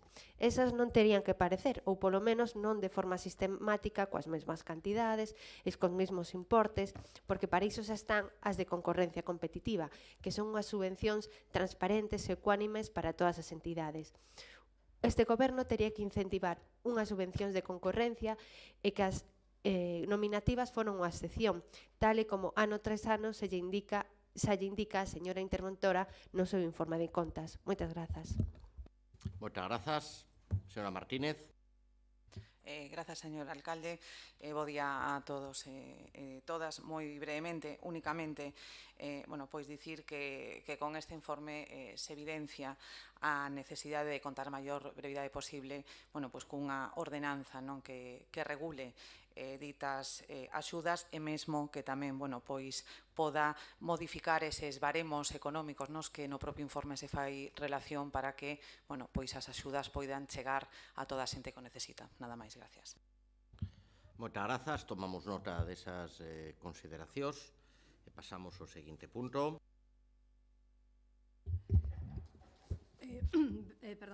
Punto 11º, dar conta das vítimas mortais por violencia de xénero dende 1 de xaneiro ata o 22 de agosto de 2024.